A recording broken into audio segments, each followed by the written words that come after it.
बिस्मिल्लाहिर्रहमानिर्रहीम। आज के इस वीडियो में हम चैप्टर नंबर 7 से प्रैक्टिस प्रॉब्लम 7.15 सॉल्व करेंगे और इसके लिए भी एक स्टूडेंट ने फरमाइश की है। एक्चुअली एग्जाम्पल 7.15 और प्रैक्टिस प्रॉब्लम 7.15 दोनों की फरमाइश थी। मैंने इनको अलग-अलग कर लिया ताकि आप बोर ना हो दोनों इकट्ठे। बहरहाल मैं स्ट्रांगली रिकमेंड करूँगा कि इस वीडियो को देखने से पहले आप एग्जाम्पल 7.15 को ज़रूर देख लें। तो आइए चलते हैं क्वेश्चन की तरफ। ये हमारा ये सर्किट है और हमें VT और V0 मालूम करना है। जैसे पहले वीडियो में भी मैंने बताया था कि RC सर्किट में जब VT की बात की जाए तो वोल्टेज अक्रॉस द कैपेसिटर होता है उसका। एक्चुअली मेरे हिसाब से यहाँ VC लिख लेते तो ज़्यादा बेहतर होता। बहरहाल ये VT है और दूसरा जो है V आउट T, ये यहाँ पे। तो ये दोनों वोल्टेजेस हमने पता करने हैं।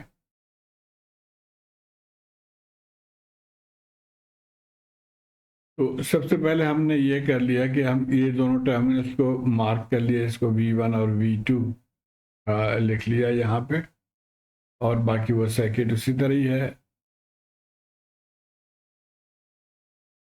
और हमें ये मालूम करना है जो VT के लिए, ये इक्वेशन हमने पढ़ा है for step response RC circuit के लिए। तो ये वैल्यूज अगर हम पता कर लें तो हमें VT पता चल जाएगा।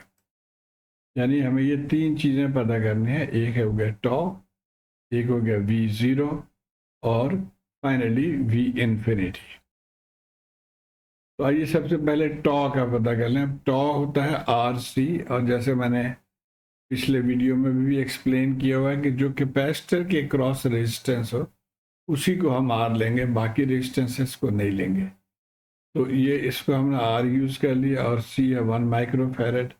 तो यहाँ से हमें टॉ निकल आया 0.1 सेकेंड होना चाहिए एक्चुअली यहाँ पे। तो ये याद रखना है कि टॉ हमने निकाल लिया। अब उसके बाद आ जाते हैं V0 पे। V0 क्या है कि जब t लेस देन 0 पे, जब ये स्विच ओपन है, ये देखिए ये अभी ओपन है, t0 पे इट इज क्लोजिंग। तो स्विच जब ओपन है तो कैपेसिटर के क्रॉस वोल्टेज क्या होगा।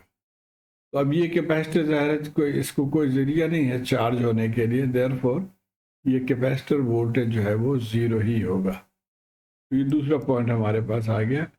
अब हमने V इन्फिनिटी मालूम करना है। अब V इन्फिनिटी अगर आपको जहन में रहे, V इन्फिनिटी ये है कि जब सर्किट क्लोज हो जाए और ट्रांजिएंट टाइम ख़त्म हो जाए, उसके बाद जब सर्किट स्टडी स्टेट में आ जाए, उस वक्त जो वोल्टेज है उसको हम कहेंगे V इन्फिनिटी।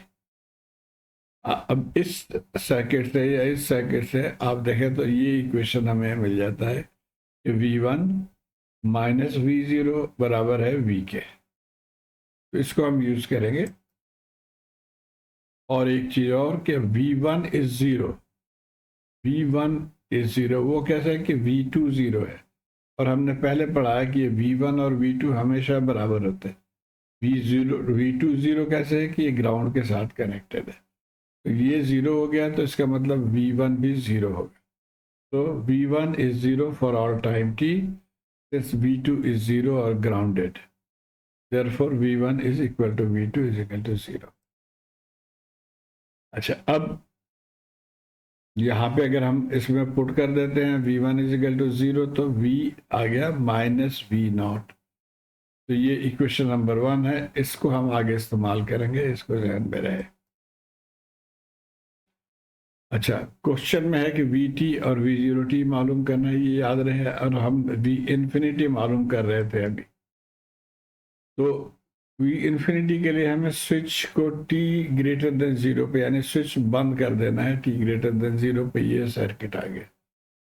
अब जब बंद कर दिया हमने तो कैपेसिटर एक तो ओपन हो जाएगा, जब फुल्ली चार्ज हो जाएगा then it will behave like an open circuit, यानी V इन्फिनिटी पे कैपेसिटर ओपन सर्किट हो जाएगा। And the op amp circuit is an inverting amplifier. अब ये एम्पलीफायर जो है वो इन्वर्टिंग एम्पलीफायर बन गया। और वो कैसे, अगर हम चैप्टर 5 से देखें तो ये इन्वर्टिंग एम्पलीफायर की शक्ल है और ये वही शक्ल है यहाँ पे। अच्छा, फिर इन्वर्टिंग एम्पलीफायर में ये फॉर्मूला हमने डिराइव किया था कि V out over V in is equal to minus R F over R one, या V out is equal to minus R F R one V one. तो इस फॉर्मूले को हम यूज करेंगे। तो ये हमारा फॉर्मूला था, यहाँ से हम वी आउट निकाल लेंगे minus R F R one V one, और आर एफ क्या है, ये रेजिस्टेंस है, आर वन ये रेजिस्टेंस है, और वी इन या वी वन भी आप कह सकते हैं इसको, हमारे केस में ये वी वन होगा। तो ये आ गया यहाँ से जो वोल्टेज है, सॉरी हमारे केस में ये वी आई है। तो अब हम इस फॉर्मूले में अगर हम इसको हम इन्फिनिटी इनके साथ ऐड कर दें, यानी वी इन्फिनिटी क्या होगा, R F minus R F 100 kilo आ गया, आर आई 10 किलो आ गया, और इनपुट सिग्नल जो है वो 4 मिली वोल्ट। तो V infinity, V zero infinity, V out infinity minus 40 millivolt आ गया। अब हमें वी इन्फिनिटी चाहिए, तो हमने ये फॉर्मूला अभी डिराइव किया था कि V is equal to minus V infinity. तो इसका मतलब है वी इन्फिनिटी भी माइनस वी जीरो इन्फिनिटी, और ये माइनस माइनस प्लस हो जाएगा, तो 40 मिली वोल्ट हो गया। अब हमें तमाम पैरामीटर्स पता चल गए हैं, तो हम इस इक्वेशन में डाल के आंसर हम निकाल लेंगे। तो हमने मालूम कर लिया था वी जीरो जीरो था और वी इन्फिनिटी यहाँ से आ गया।